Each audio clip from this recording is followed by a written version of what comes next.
Ces bancs de sable ou de terre séchée craquelée ne sont plus seulement occasionnels, mais deviennent malheureusement un paysage récurrent, signe avant-coureur d'une sécheresse que les anciens à Taïwan commencent à qualifier d'inévitable.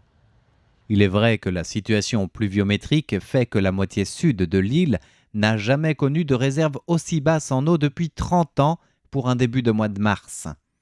Par exemple, pour la région de Chiayi Tainan, le grand réservoir de Chengwen n'est rempli qu'à 23,7% de sa capacité. Celui de Paire affiche seulement 21% de stockage en eau, sans compter les nombreuses retenues d'eau asséchées et lits de rivières de plus en plus secs. La capacité de stockage des divers réservoirs dans le sud continue de diminuer, sinon à vue d'œil, du moins de manière alarmante, et la pluie se fait toujours attendre.